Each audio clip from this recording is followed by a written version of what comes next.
Chapter simultaneous ही खत्म होता है।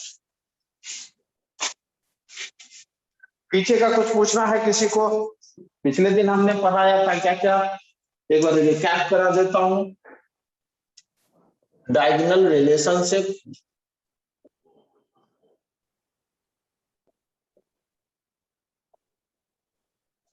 दूसरा वैलेंसी, तीसरा नेचर ऑफ ऑक्साइड्स,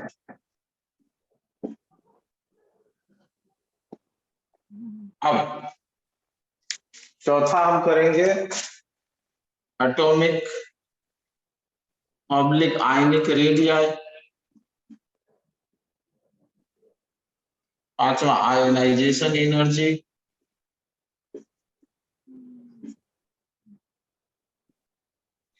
तथा electron gain enthalpy,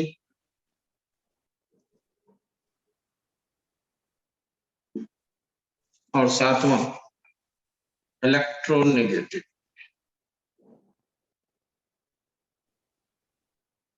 chapter finish, इतना हो जाएगा। और क्वेश्चंस भी ज्यादातर इसी में से, जो ट्रेंड्स हैं वो इसी में से। तो ये पोर्शन फिनिश हो गया, ये पोर्शन फिनिश हो गया, ये पोर्शन फिनिश हो गया, तीन पोर्शन फिनिश हो चुका है। क्या इसमें से किसी को कोई डाउट है तो पूछो।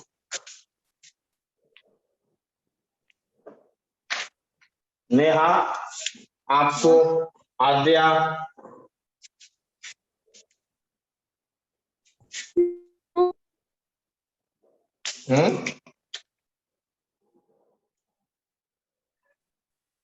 तो 3 पॉइंट्स हमने पढ़ा दिए। नेचर ऑफ ऑक्साइड्स, ये एक बहुत बहुत इंपॉर्टेंट फैक्टर्स है। इससे हमें पता चलता है एसिडिक नेचर और बेसिक नेचर, एसिडिक नेचर और बेसिक नेचर। समझ आया? कल मैं अपनी पूरी क्लास में ये डिस्कस कर चुका हूँ, वीडियो अपलोड कर दूंगा आज। जिसको पढ़ना हो थोड़ा सा वीडियो को मॉडिफाई करें, थोड़ा अच्छा बना रहे हैं आप लोग, कोशिश करिए उसको फिर। ठीक है, कोई डाउट है? और 2-3 सेटअप हम ही लगा देते हैं जिससे सारी क्लास लिंक से देखो। ठीक है बच्चों, मैं मिटा दूं इसको।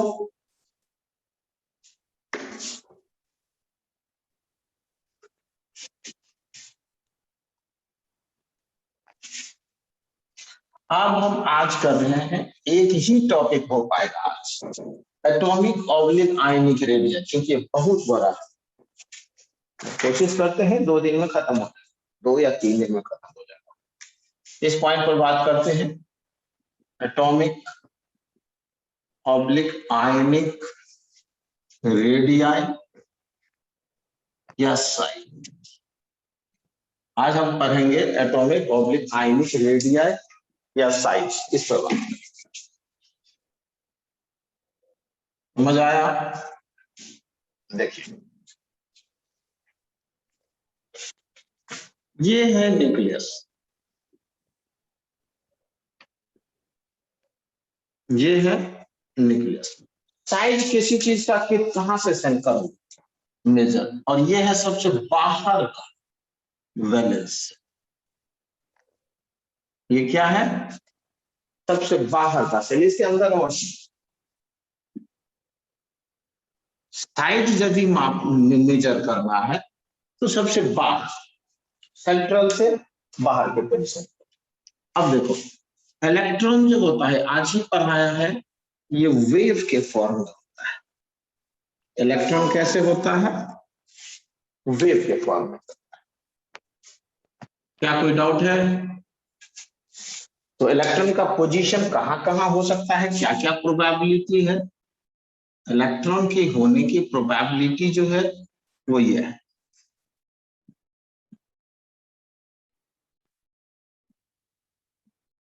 इलेक्ट्रॉन कितनी दूर में हो सकता है?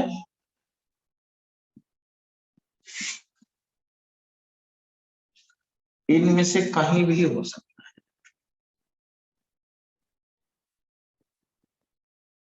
समझ आया?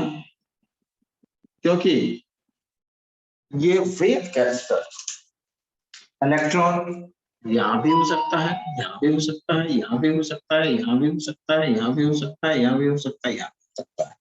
तो इसमें से कहीं भी हो सकता है। अब हमें थोड़े पता है कि ये इसका वेव कैसा है। इलेक्ट्रॉन क्या है, यहां पर है उसकी प्रोबेबिलिटी।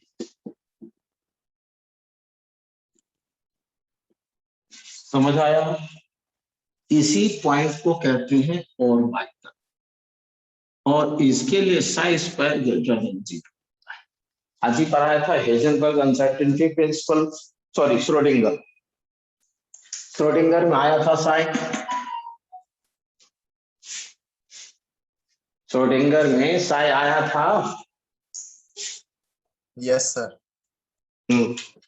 तो साइ अब रिलेटेड हो गए यहाँ इलेक्ट्रॉन से। अब देखो ये न्यूक्लियस है, यदि किसी चीज की साइज नापनी होगी तो कितनी मेजरमेंट हो सकती है? एक मेजरमेंट हो सकती है जो यहाँ से यहाँ तक हम मेजर करें, एक मेजरमेंट हो सकती है जो यहाँ से यहाँ तक मेजर करें, एक मेजरमेंट हो सकती है जो यहाँ से यहाँ तक मेजर करें, एक मेजरमेंट हो सकती है जो सेंटर से यहाँ तक नापे, एक मेजरमेंट हो सकती है जो सेंटर से यहाँ तक मेजर करें, और एक मेजरमेंट हो सकती है जो सेंटर से यहाँ तक मेजर। एक ही है सही, बाकी 5 गलत है। मैं नंबर डाल देता हूं, आपको बताना है। 1 2 3 4 5 6। इसमें से एक ही सही है और वही है एटॉमिक रेडियस। 5 गलत है। कौन सा सही होगा नंबर से बताइए। खुशी आप बता सकते हैं या नेहा आप बता? 2 numbers sir. 2 नंबर्स आपको लग रहा है सही है। और कोई कौन बता सकता है? प्रेमानंद? सर 1। 1 लग रहा है। और कोई? 2 और 1 पे आई है बात। और कोई? आद्या?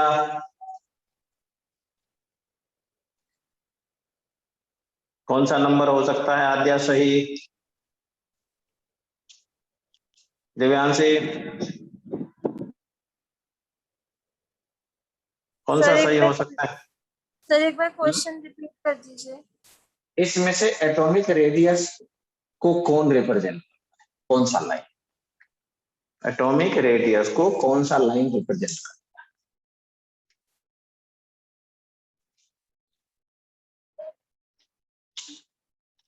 आर्यन कौन सा?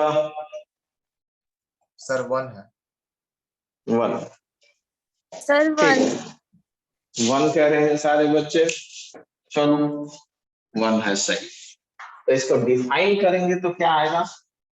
देखिए एवरेज लेते हैं। यदि कुछ चीजें अनसर्टेन है, एक दिन आप मान लीजिए 5 घंटे पढ़ते, किसी दिन 3 घंटे पढ़ते, किसी दिन 4 घंटे पढ़ते, तो एवरेज निकालेंगे तो कितने घंटे पढ़ते हैं रोज?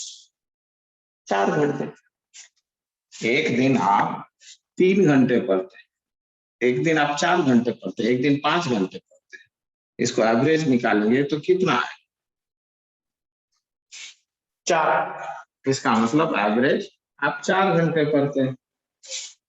समझ आया? जो चीज श्योर नहीं हो, एग्जैक्ट नहीं होगी, उसमें क्या बात करेंगे? थोड़ा एवरेज निकाल के बात करें। तो एटॉमिक रेडियस डिफाइन कर, atomic radius is the distance from center of nucleus. From center of nucleus is the average distance. Average word. Atomic radius is the average distance from center of nucleus to valence. समझ आया? ये आया definition. क्या समझे? Atomic radius जो है वो क्या आएगा, यदि इतना बड़ा बोला है तो इसके सेंटर से डिस्टेंस मेजर करेंगे ना, और ये एवरेज ना तो कम वाला, क्योंकि इलेक्ट्रॉन यहाँ तो मिनिमम है और यहाँ मैक्सिमम है, तो इसका एवरेज बीच में आ जाए। ये क्या है, कभी यहाँ है और कभी यहाँ है, और इलेक्ट्रॉन इसके बीच में कहीं भी रह सकता है, तो एक एवरेज बात करें, एवरेज यहाँ हो सकता है। समझ आया, जो चीज फिक्स नहीं है उसमें मिनिमम और मैक्सिमम को कैलकुलेट करके एवरेज निकालेंगे और एवरेज में बात करें। तो समझ आया ये व्हाट इज एटॉमिक रेडियस। यदि क्वेश्चन पूछता है आपको एटॉमिक रेडियस क्या है, तो हम कहेंगे atomic radius is the average distance from centre of nucleus, ये न्यूक्लियस के सेंटर से टू वैलेंस। किसी को कोई डाउट है इस पॉइंट में तो बोलो। No sir. कोई डाउट नहीं, चलिए ठीक है। लेकिन ये वैलेंस शेल से कैलकुलेट कर, तो मैं इसको मिटा रहा हूं, ये हमारा डेफिनेशन है। अब क्योंकि एटम तो अकेले रहता ही नहीं है, एटम अकेले रहता ही नहीं है, वो तो साथ में रहता है, तो उसको हम कैसे मेजर करें, समझ आया? तो देखिए एटॉमिक रेडियस या एटॉमिक साइज जो है, एटॉमिक रेडियस ये हमने 10th में पढ़ा है, आदित्य 10th में भी पढ़ा हुआ था, तो उसी को थोड़ा सा एक्सपेंशन करें, कोई दिक्कत हो तो बता दें। समझ आया? यदि आपको कोई दिक्कत होती है तो आप बता दें, ठीक है, जो चीज समझ में आएगा। एटॉमिक रेडियस जो होती है वो 4 टाइप्स की होती है। सुराज, आपने ये वहां पर कोटा में किया था क्या मुझसे, ये वाला पोर्शन बाकी था ना? यस सर, लेफ्ट वो बच गया। तो ये बच गया था, तो ये खत्म हो रहा है, 2 दिन में खत्म हो जाएगा चैप्टर। जो जो टॉपिक छूट गया है, क्योंकि कभी आते हैं कभी नहीं आते हैं, मैं सारे को अपलोड कर देता हूँ, वीडियो देखिए, और टेस्ट है इसका अगले संडे, तो इसको प्रैक्टिस करिए। जो भी आपके पास बुक है उस बुक से और ऐप से टेस्ट पेपर्स लीजिए और टेस्ट बनाइए पीरियोडिक का पूरा। समझ आया? 4 तरह का एटॉमिक रेडियस है। पहला covalent radius, covalent radius, ionic, ionic radius, metallic, metallic radius, van der Waals radius. Van der Waals, ये मैं पढ़ा चुका हूँ। यस सर, इतना तक समझ आया? 4 टाइप्स के रेडियस है। अब कोवैलेंट रेडियस कहाँ मिलेगा? इन कोवेलेंट कंपाउंड में सर। जी हाँ जी हाँ, अब पढ़ाने दीजिए। कोवैलेंट कंपाउंड मैं पूछूंगा तभी बोल। कोवैलेंट रेडियस कोवैलेंट कंपाउंड्स में, आयनिक रेडियस आयनिक कंपाउंड्स में, मेटेलिक रेडियस मेटल में, और वेंडर वाल्स रेडियस आयन कहाँ मिलेगा? सर नोबल गैस और नॉन बॉन्डेड मॉलिक्यूल्स के बीच में। हाँ, तो बस एक ही बात कर देना, non bond, non bonded atom या मॉलिक्यूल्स के बीच, क्या कह सकते हैं, स्पीसीज। ये 4 तरह के मेटल्स रेडियस जो है ये स्पेसिफिक है, 4 तरह के 4 डिफरेंट टाइप्स के स्पीसीज में मिले। अब कोवैलेंट रेडियस, ये कोवैलेंट रेडियस, कोवैलेंट कंपाउंड्स कितने तरह का होता है?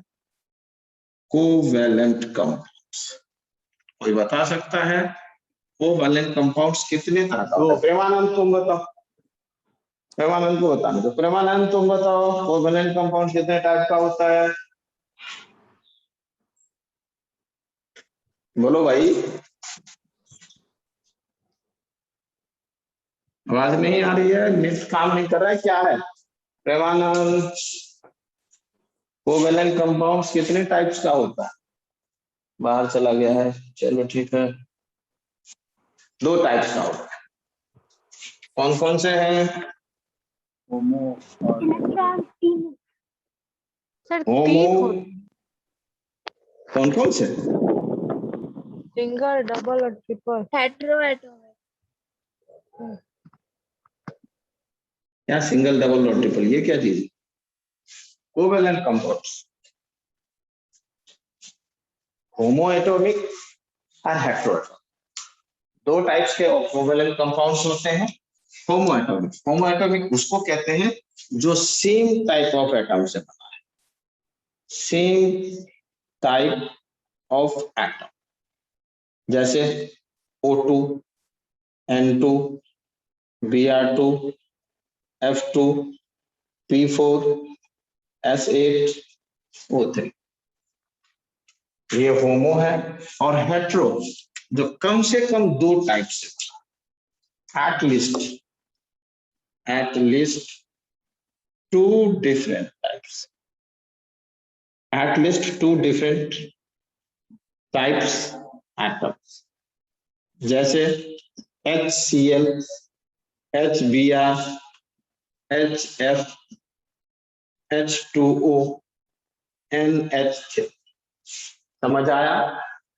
जितने भी कोवेलेंट कंपाउंड्स हैं वो 2 कैटेगरी में बांटे हैं, जितने भी हैं उसे हमने 2 कैटेगरी में बांटा है, होमो एटॉमिक और हेटेरोएटॉमिक।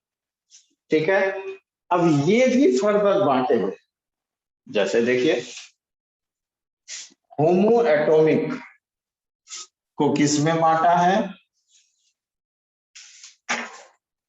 ये जो होमो एटॉमिक है इसको भी फर्दर 2 टाइप्स, डाई एटॉमिक और पॉली एटॉमिक। क्या समझे? होमो एटॉमिक को फिर हमने फर्दर 2 टाइप्स में बांटा है, होमो एटॉमिक को फिर फर्दर 2 टाइप्स में बांटा है, एक डाई एटॉमिक और एक पॉली एटॉमिक। क्या देखा? डाई एटॉमिक और पॉली एटॉमिक, इसमें क्या difference?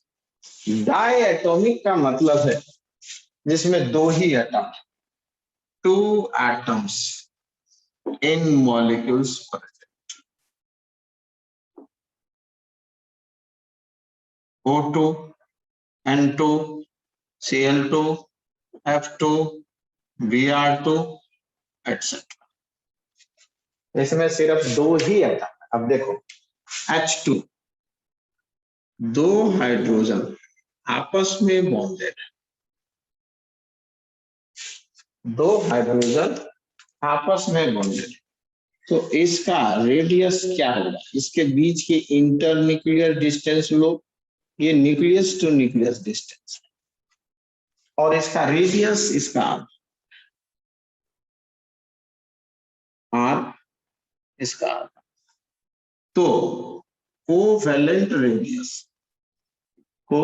Radius small r equal to internuclear distance by 2। Internuclear distance को d से डिनोट कर, तो therefore r equal to d by 2। समझ आया बच्चों? अब हाइड्रोजन के लिए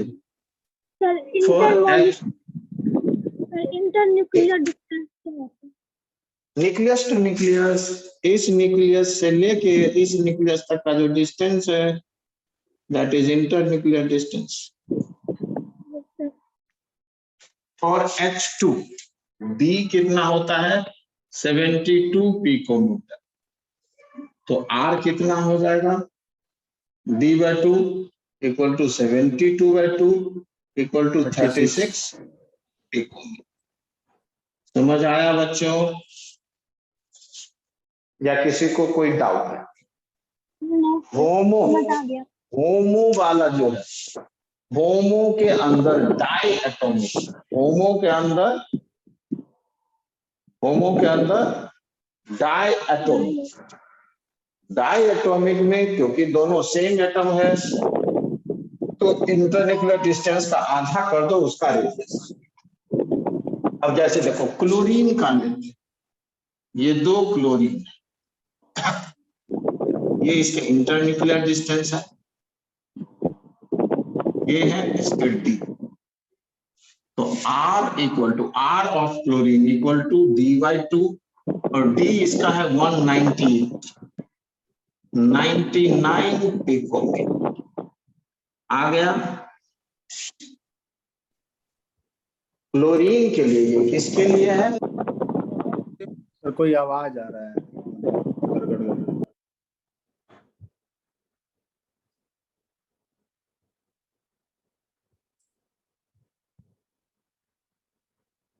ठीक है, आगे करें। देखो, तो आपने देखा कि कोवेलेंट कंपाउंड्स के अंदर होमो डाई एटॉमिक में एग्जैक्ट हम हाथ करके निकाल सकते, और ये जो होता है वो एक्चुअल से कम होता है, क्योंकि देखो इसका एक्चुअल रेडियस कहां तक होगा, इसके सेंटर से इसके किनारे, लेकिन हम जो मेजर कर रहे हैं ये यहां तक है, लेकिन हम मेजर कर रहे हैं इसका आधा ही। इसका मतलब हम मेजर तो यहीं तक कर रहे हैं, लेकिन ये था यहां तक, है ना? तो it measure smaller than actual, smaller than actual, actual से ये छोटा मेजर किया, एक्चुअल से ये छोटा मेजर किया जाता है। समझ आया? It measured smaller than actual.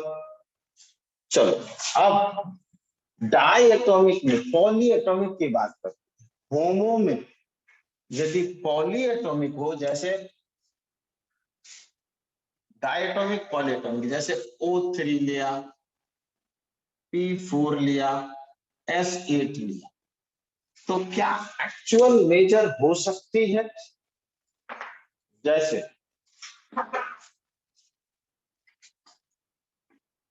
O3 ले हम या P4 ले, तो इसमें हाफ कैसे करेंगे? यदि हम O3 लें तो ये एक ये हो गया, एक ये हो गया और एक ये हो गया, तो अब हम इसमें कैसे मेजर करें? ये O3 है, फिर P4 लिया, P4 में एक इधर से, एक इधर से, एक इधर से, एक इधर से, कैसे मेजर करें? कर पाएंगे क्या? No, sir. नहीं कर पाएंगे। तो इसमें हम नहीं मेजर कर सकते। देखिए, आप जब पढ़ते हैं बुक में तो इस बात सबको गाइड कर सकता है। होमो हम जो कोवेलेंट का रेडियस निकाल सकते हैं वो सभी कोवेलेंट में नहीं निकाल सकते, कुछ पर्टिकुलर या स्पेसिफिक में ही निकाल सकते हैं। समझ आया? कुछ पर्टिकुलर या स्पेसिफिक में ही निकाल सकते हैं, जैसे होमो डाई एटॉमिक में निकाल सकते, हेट्रो डाई एटॉमिक में हम नहीं निकाल सकते, हेट्रो डाई एटॉमिक में नहीं निकाल सकते, होमो पॉली एटॉमिक में नहीं निकाल सकते। जैसे देखा हमने, इस डाई एटॉमिक होमो में तो मैंने निकाल लिया, लेकिन हम इसमें नहीं निकाल पाए। इसी तरह हेट्रो वाले को करते हैं, हेट्रो वाले में फिर हम देखते हैं डाई एटॉमिक और पॉली एटॉमिक, डाई एटॉमिक और पॉली एटॉमिक। डाई एटॉमिक जैसे HCl, HBr, HF, HI। समझ आया? अब इसमें एक का साइज छोटा है और एक का साइज बड़ा है, एक का साइज छोटा है और एक का साइज बड़ा। क्या देखा हमने? एक का साइज छोटा है, एक का साइज बड़ा है। जैसे देखो, ये H है और ये F, HF, और हम HI का लेते हैं। ये H है और ये I है। अब यदि हम इसका आधा करें तो क्या सही आएगा? इसका हम आधा करें, नो ये सर। D है, और इसका आधा करें तो आधा यहाँ आएगा, तो सही होगा ये? नो सर, सर दोनों का एवरेज आ जाएगा। तो ये तो गलत आ जाएगा ना। ये है इसका D और इसका आधा करें तो यहाँ से आ जाएगा, ये R होगा, ये तो गलत आ जाएगा, ये D है। तो इसका मतलब हम इसमें भी नहीं निकाल सकते। और पॉली वाले में तो और भी कंफ्यूजन, क्योंकि मान लेते हैं हम HNO3 है, तो इसका स्ट्रक्चर कैसा होगा? ये N है, ये एक O है, ये एक O है, ये एक O है, ये एक H है। ये तो बहुत मुश्किल है इसमें निकालना, सारा गड़बड़ ही गड़बड़। तो इसमें भी नहीं निकाल सकते। तो देखा, क्या देखा हमने कि कोवेलेंट कंपाउंड में जो हमको रेडियस निकालना है वो सिर्फ एक ही टाइप में निकाल सकते हैं। क्या समझे? जो कोवेलेंट कंपाउंड में रेडियस निकाल सकते हैं हम, वो किस में निकाल सकते हैं? सिर्फ होमो डाई एटॉमिक मॉलिक्यूल्स। किसी को कोई डाउट है तो पूछो। No, sir. कोई डाउट नहीं किसी को? होमो डाई एटॉमिक। कोवेलेंट कंपाउंड्स कितने टाइप का? दो टाइप का, होमो और हेट्रो। होमो फिर अगेन 2 टाइप्स का और हेट्रो अगेन 2 टाइप। इस 4 टाइप में से सिर्फ हम एक में ही कोवेलेंट रेडियस निकाल सकते हैं, बाकी में नहीं निकाल सकते। तो पेपर में कंपाउंड दे देगा और कहेगा किस में हम कोवेलेंट रेडियस निकाल सकते हैं।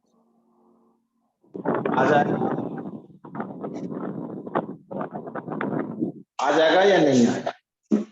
मिटा रहा हूं मैं।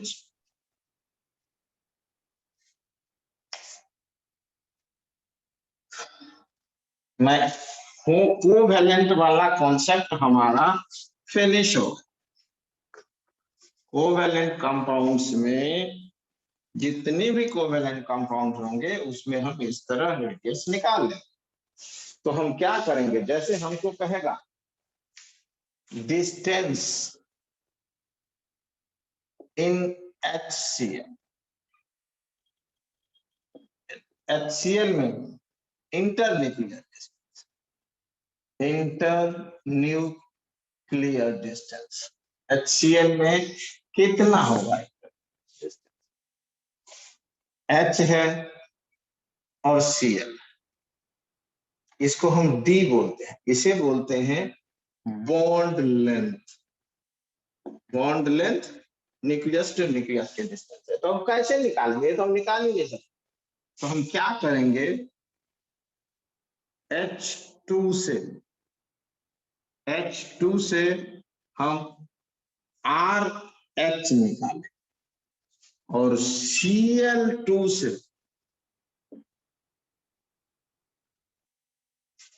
हम RCl निकालें और हम इस दोनों को जोड़ दें। तो D किसे के D equal to bond length that equal to RH plus RCl। क्या कोई डाउट?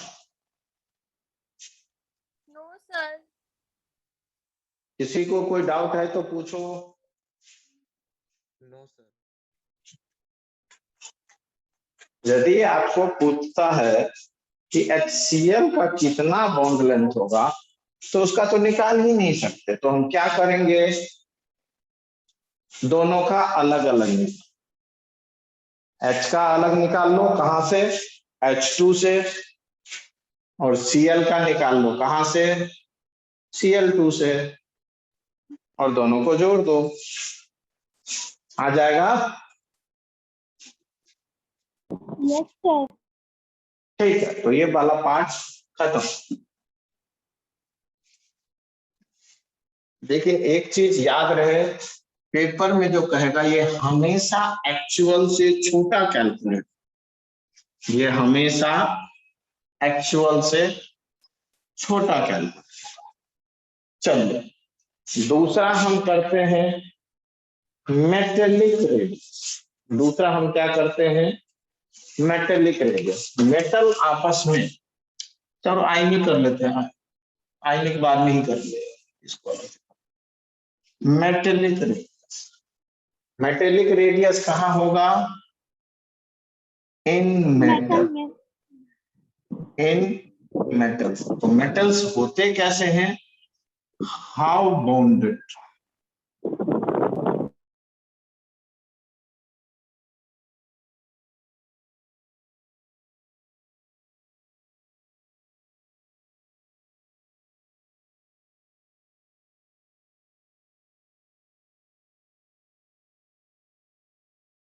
तीन दिन पहले वो भी यहाँ आ रहा है, कहा स्ट्रक्चर ऑफ एटम पढ़ा रहा हूं, वो भी लग रहा है, पीरियोडिक है वो भी लग रहा है, टी ब्लॉक है उसमें भी लग रहा है, ऑर्गेनिक है उसमें भी लग रहा है, सारा केमिस्ट्री जुड़ा एक दूसरे से। तो ये है इलेक्ट्रॉन सी मॉडल। इलेक्ट्रॉन सी मॉडल में कैसे होता है मेटल, ये इस तरह,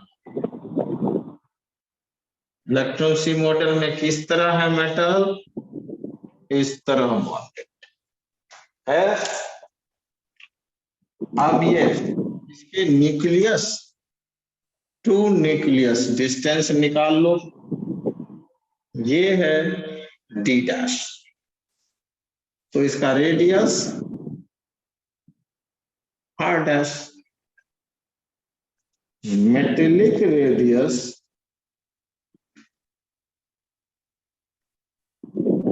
are dash equal to inter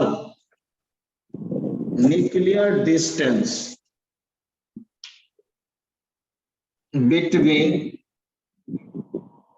adjacent kernels, adjacent kernels upon two।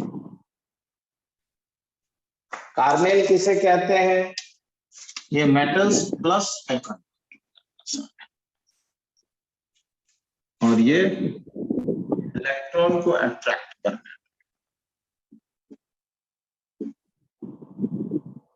होता है। फिर इधर भी कुछ और ऐसे ही कार्नेल्स होंगे जो प्लस में होंगे, और वो इस इलेक्ट्रॉन को अट्रैक्ट होगा या नहीं होगा।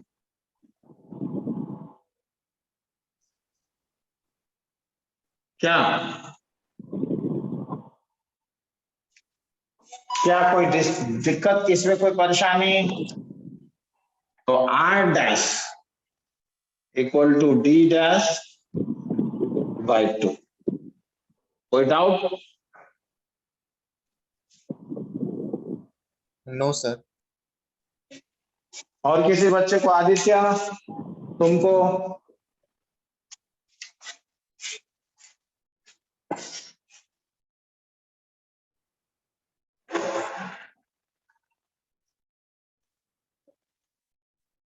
सूरज आपको आया समझ, यस सर।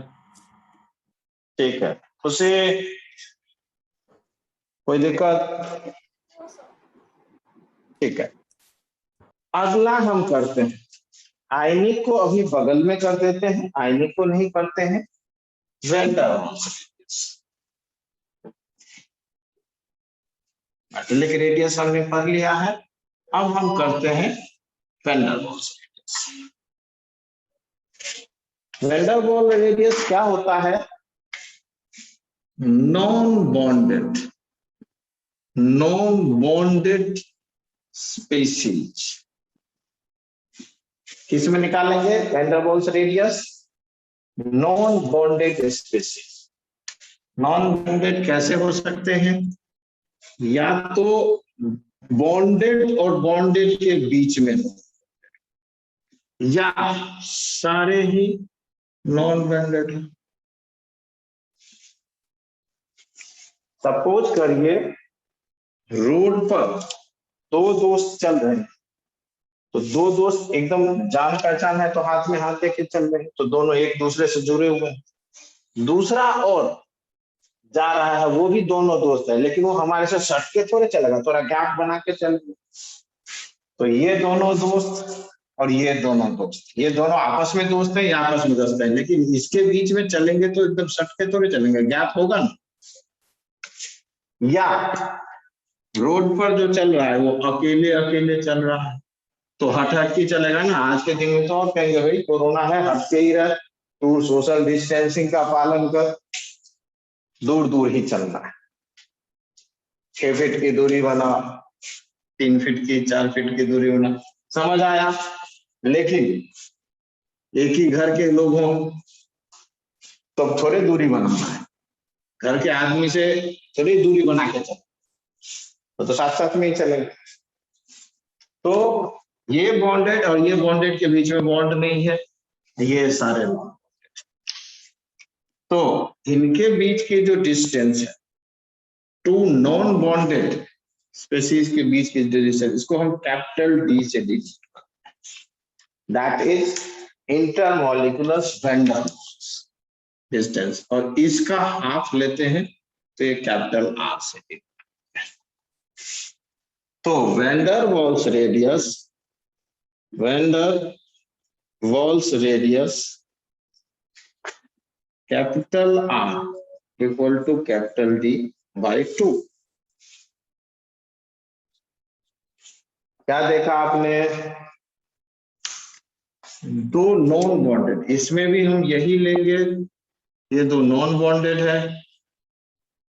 ये कैपिटल डी है, और इसका आधा करेंगे तो ये कैपिटल आर है।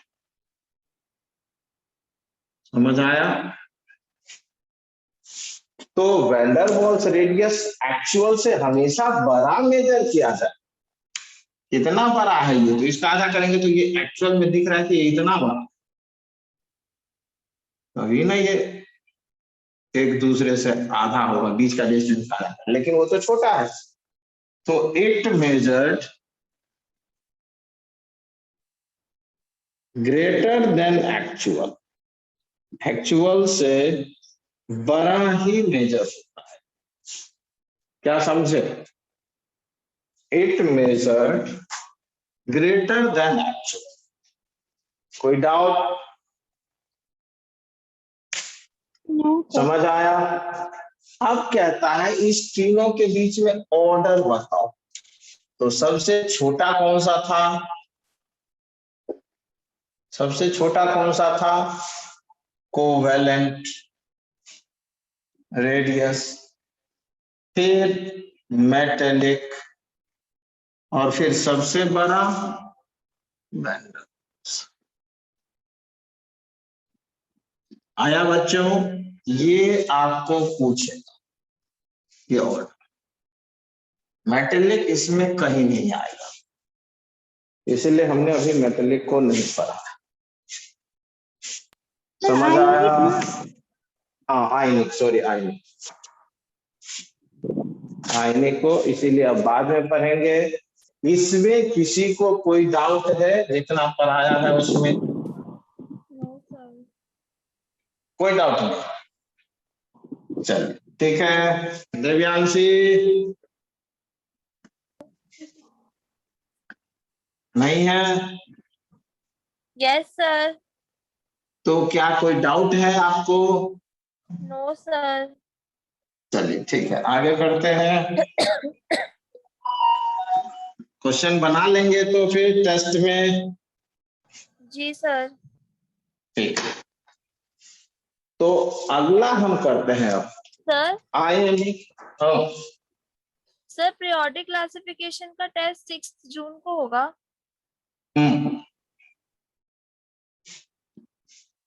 उससे पहले हम आप लोग वो वाला करिए, काइनेटिक्स का, और स्ट्रक्चर ऑफ एटम भी हो जाएगा खत्म 2-3 दिन में। मतलब अगले वीक में मेरा स्ट्रक्चर ऑफ एटम खत्म हो रहा है, ये पीरियोडिक खत्म हो रहा है, और साथ में डाउट डिस्कशन हो रहा है सॉलिड स्टेट ऑफ मैथमेटिक्स।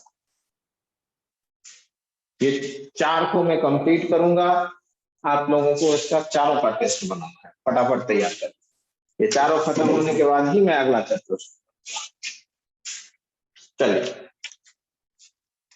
ये metallic ionic radius, it measured या compared with parents atom, with parents atom. Parents atom से मेजर करते हैं आयनिक को। देखिए, ये आयनिक है, इतना बड़ा साइज है। अब यदि हम इसको कैटायन बनाते हैं, माइनस इलेक्ट्रॉन को, तो ये बनेगा कैटायन, और कैटायन का साइज छोटा। और यदि हम इसमें प्लस इलेक्ट्रॉन करेंगे और अनायन बनाएंगे, तो अनायन का साइज बड़ा। क्यों? साइज इंक्रीजेज, साइज डिक्रीजेज, और ये है पेरेंट। पेरेंट एटम से साइज डिक्रीज या इंक्रीज। एग्जाम्पल लेते हैं, सोडियम, और सोडियम से सोडियम प्लस, एक इलेक्ट्रॉन हटा। सोडियम में कितने हैं? 11 प्रोटॉन और 11 इलेक्ट्रॉन। क्या देखा आपने? सोडियम में क्या है? 11 प्रोटॉन्स हैं न्यूक्लियस के अंदर, और इस तरह अलग अलग है।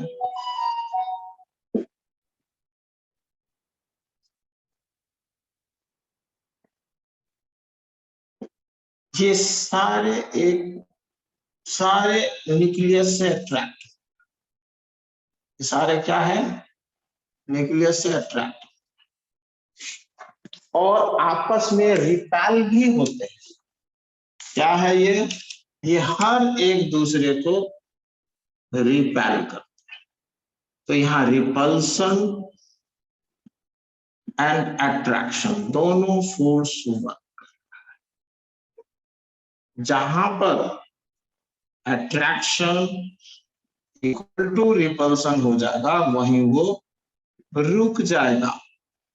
ये साइज को डिसाइड कर। क्या होगा? एक फोर्स इलेक्ट्रॉन को बाहर की तरफ धक्का दे रहा है, दूसरा फोर्स इलेक्ट्रॉन को अंदर की तरफ खींच रहा है। उससे दोनों जहां बराबर होगा वहीं रुक जाएगा। ठीक है, तो 11 प्रोटॉन्स होल्ड्स 11 इलेक्ट्रॉन। अब सोडियम प्लस में क्या हुआ? 11 प्रोटॉन्स होल्ड्स 10 इलेक्ट्रॉन। हमारे पास 5 उंगली है, पांचों उंगली से मान लो 1 मार्कर, 2 मार्कर, 3 मार्कर, 4 मार्कर, और ये मैंने पांचों उंगली से 5 मार्कर पकड़ा। अब 5 उंगली से 5 मार्कर पर ग्रिप है, 1 मार्कर कम कर तो वो उंगली फोर्स ज्यादा बना देगी, एक और कम कर तो और ज्यादा फोर्स हो जाएगी। तो पकड़ मजबूत होगी।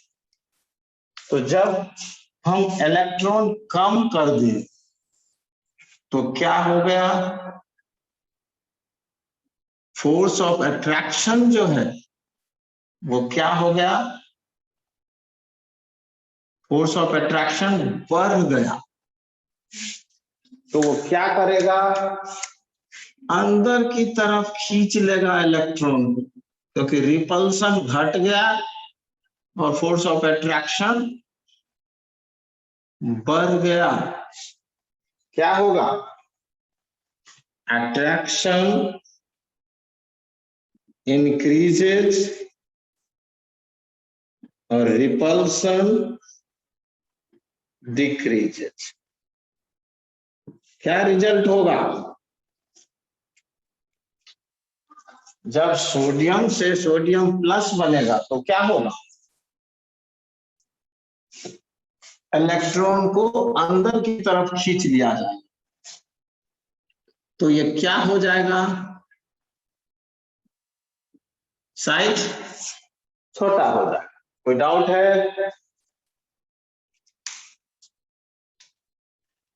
प्रोटॉन्स तो उतने ही हैं, बोल नहीं रहे हो तुम लोग, प्रोटॉन्स तो उतने ही हैं, इलेक्ट्रॉन कम हो गया, इलेक्ट्रॉन कम हो गया तो रिपल्सन कम हो गया,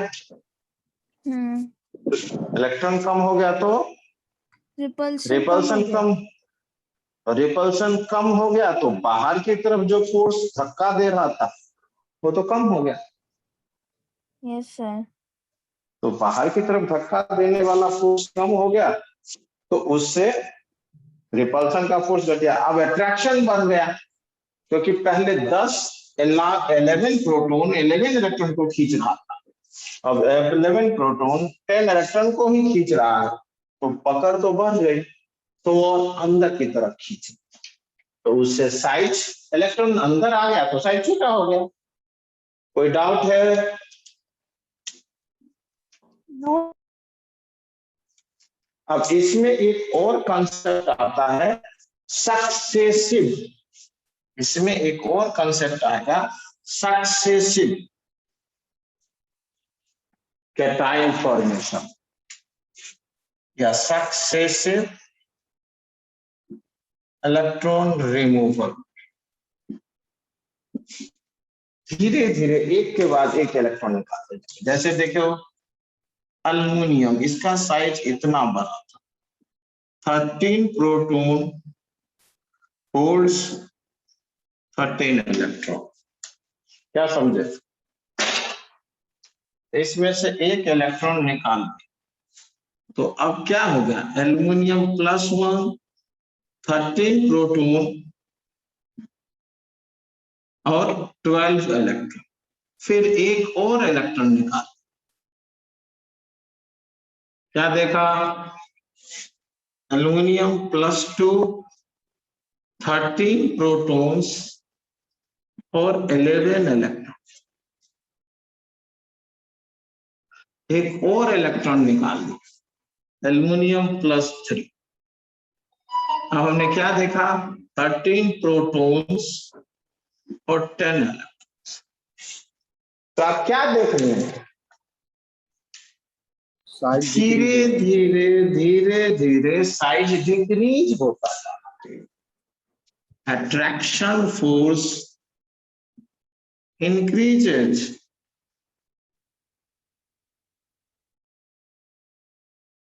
और रिपल्सन डिक्रीजेज।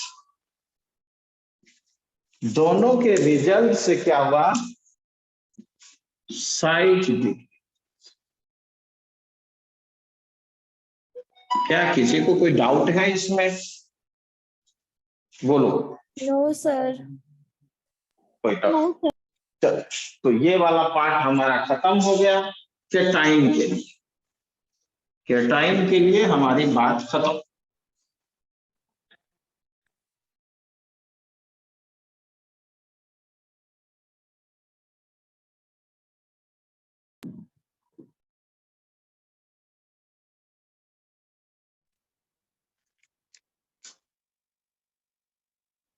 अब हम क्या करते हैं, इसका उल्टा कर। आवाज आ रहा है? Yes, sir. ठीक है, अब हम लेते हैं क्लोरीन।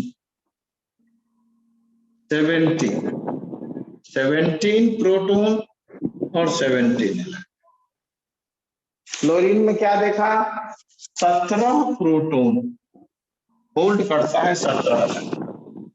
अब क्लोरीन माइनस में क्या हो जाएगा, 17 प्रोटॉन्स और 18 इलेक्ट्रॉन। क्या देखा,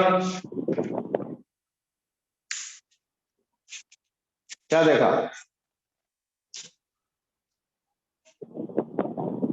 17 प्रोटॉन्स और 18 इलेक्ट्रॉन। अट्रैक्शन डिक्रीज हो गया और रिपल्सन इंक्रीज हो गया। रिजल्ट क्या होगा, पहले ये यहां था और रिपल्सन बढ़ जाएगा तो साइज, इलेक्ट्रॉन बाहर चला जाएगा ना, तो साइज बढ़ गया। हमारे हाथ में मान लो 3 मार्कर पकड़ा है, एक और बढ़ा दे 4, अब पकड़ थोड़ी कमजोर हो गई, एक और बढ़ा दे 5, एक और बढ़ा दे 6। अब पकड़ उतनी है ही नहीं, जैसे जैसे मार्कर हम बढ़ाते जा रहे हैं तो उतनी पकड़ है, क्योंकि उंगली तो 5 ही है और हम 5 मार्कर को पकड़ सकते हैं। अब 6 बढ़ा दे, 7 बढ़ा दे, 8 बढ़ा दे, तो धीरे धीरे पकड़ कमजोर होने लगेगी, तो गिरने लगेगा। समझ आया? क्लोरीन 17 प्रोटॉन 17 इलेक्ट्रॉन को होल्ड कर रहा है।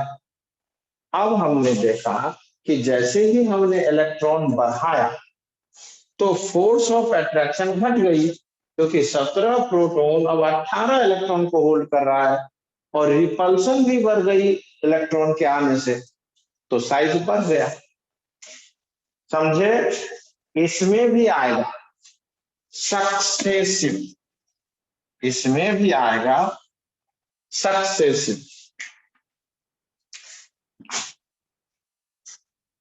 Successive electron gain.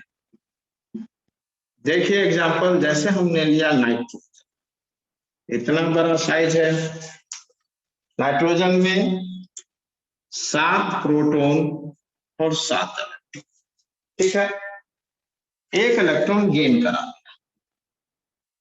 अब क्या हो गया, नाइट्रोजन माइनस, साइज थोड़ा सा बढ़ गया। क्यों बढ़ गया, साइज थोड़ा सा बढ़ गया, क्यों बढ़ गया, 7 प्रोटॉन्स होल्ड्स 8 इलेक्ट्रॉन। फिर हमने एक और इलेक्ट्रॉन भरा, अब हो गया नाइट्रोजन -2, ये और बड़ा हो गया। क्यों, 7 प्रोटॉन्स होल्ड्स 9 इलेक्ट्रॉन। अब फिर एक और बढ़ा देते हैं, अब नाइट्रोजन -3, 7 प्रोटॉन्स होल्ड्स 10 इलेक्ट्रॉन। क्या देखा आपने,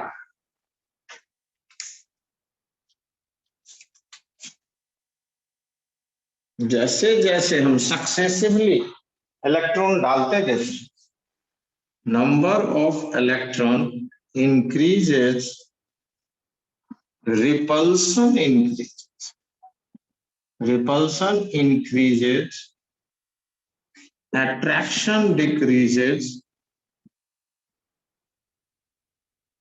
result size increase। क्या किसी को कोई डाउट है? No sir. समझ आया?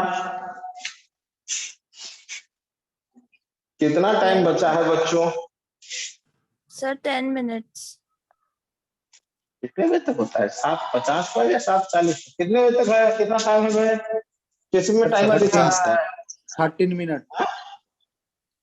13 मिनट। तो आप लेट ज्वाइन किए होंगे। कितना दिखा रहा है भाई सबसे कम? आयन कितना दिखा रहा है? सर 13 मिनट ही है सर। अच्छा ठीक है, ठीक है। तो तब तो ये मैं हो जाएगा टाइमर लगाया हूँ इसमें। सर, मैं भी टाइमर लगाया हूँ। अच्छा अच्छा ठीक है। तो क्या किसी बच्चे को कोई डाउट है इसमें? No, sir. इस तरह यहां से क्वेश्चन जरूर आते हैं, ठीक है। तो मैं अब इसको मिटा दूं। चारों आ गया।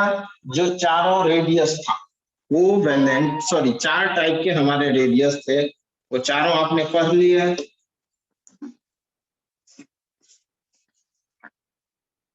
ठीक है।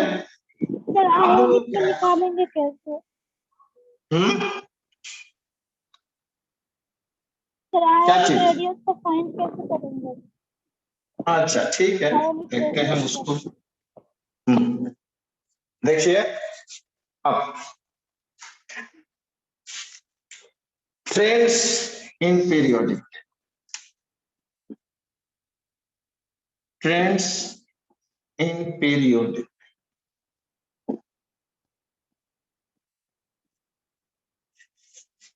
रेडियस की बात करें, lithium, hydrogen, lithium, sodium, potassium, rubidium, caesium और francium. Beryllium, boron, carbon, nitrogen, oxygen, fluorine और neon. Magnesium, calcium, strontium, barium और scandium, titanium, vanadium, chromium, manganese, iron, cobalt, nickel, copper, zinc, aluminium, gallium, indium, थाइरोन, silicon, germanium, tin, lead, chlorine, bromine, iodine और steel, argon, krypton, xenon और, ठीक है। मैंने सारा नहीं लिखा है, जरूरत नहीं। अब इसका साइज इस पीरियड में सबसे बड़ा है और ये छोटा होता जा रहा है,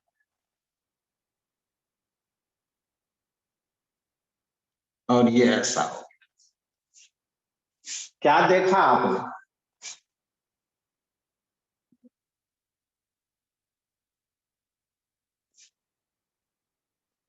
टेंशन को रखा। आपने क्या देखा? नीचे जाने पर साइज इंक्रीज हो रहा, बढ़ रहा है। Size increases. क्यों? Addition of new cell, addition of new cells. और इधर जाने पर यहां तक हेलोजन तक साइज डिक्रीज हुआ है। यहां क्या देखा? हेलोजन तक साइज डिक्रीजेज। क्यों? हेलोजन तक साइज जो है डिक्रीज हुआ। क्यों? हेलो, हेलोजन तक साइज जो है क्या हुआ है? डिक्रीज हुआ।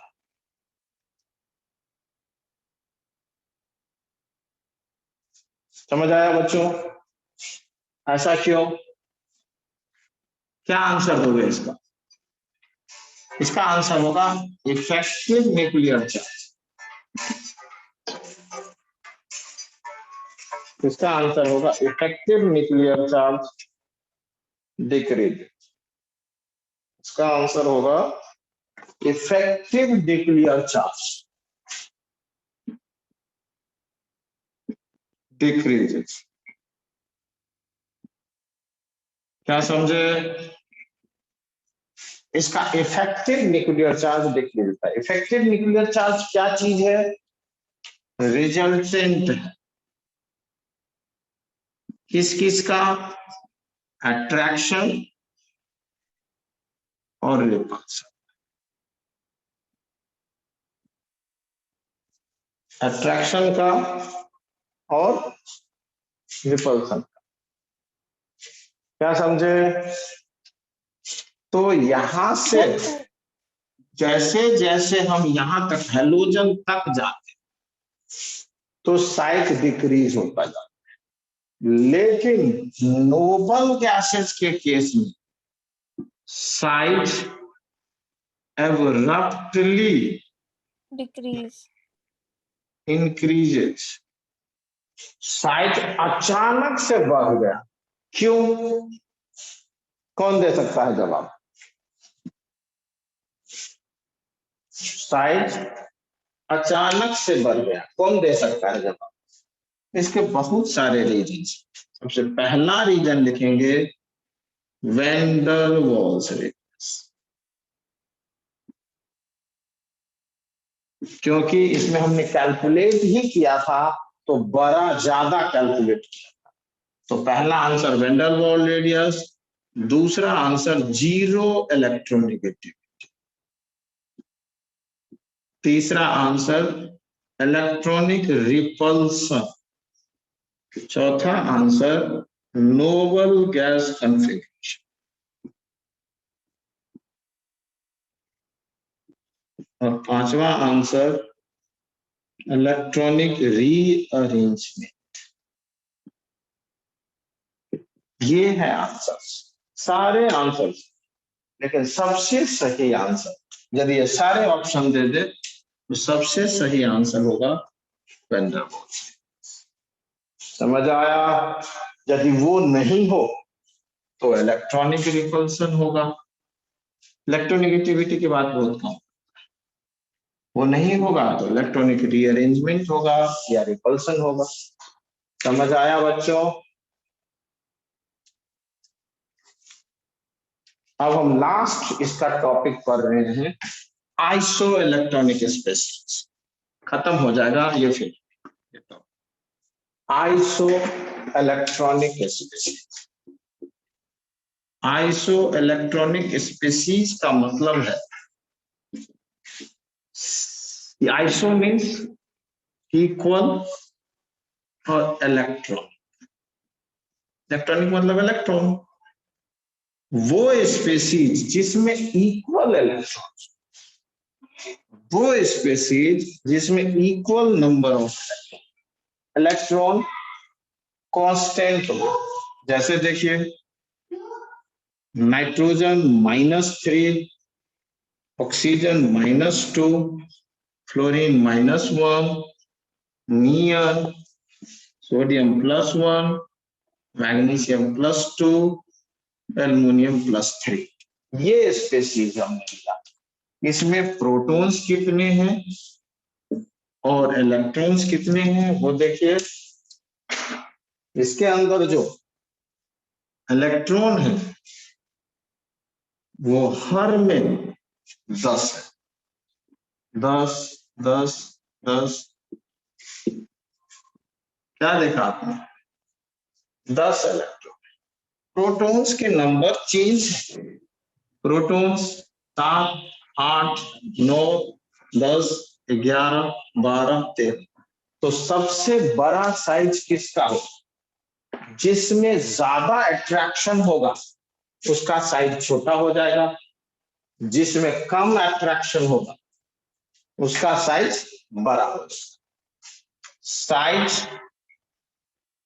प्रोपोर्शन, साइज जो होगा वो inversely proportional to number of protons. Size inversely proportional to number of protons. तो सबसे कम प्रोटॉन किसमें है? इलेक्ट्रॉन तो सेम है, प्रोटॉन सबसे कम नाइट्रोजन में है, तो नाइट्रोजन -3 का सबसे बड़ा साइज, फिर ऑक्सीजन -2 का, फिर फ्लोरीन -1 का, फिर नियन का, फिर सोडियम का, +1, फिर मैग्नीशियम +2 और फिर एल्युमिनियम +3। सबसे छोटा साइज किसका? एल्युमिनियम +3 का। और सबसे बड़ा साइज किसका? नाइट्रोजन -। इस पॉइंट से कम 20 बार क्वेश्चन पूछे। इस पॉइंट से कम 20 बार अभी तक क्वेश्चन पूछे। खत्म हो गया ये टॉपिक। किसी को कुछ पूछना है तो बताओ, और टाइम कितना बचा है? सर 2 मिनट बचा है। हाँ? 2 मिनट है सर। अच्छा ठीक है, 2 मिनट बातचीत करते हैं फिर। अब मैंने खत्म कर दिया है आज पूरी क्लास में। मैं इसका वीडियो बना के दे देता हूं और आप लोग एक बार गो थ्रू करना है, क्योंकि इस टॉपिक से, आज के इस टॉपिक से एक सवाल जरूर आने ही आने।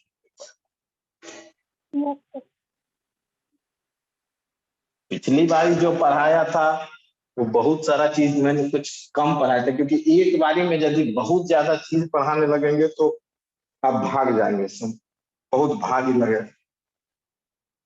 धीरे धीरे अब फिर तीसरी बार पढ़ाएंगे थोड़ा सा और एडवांस कर।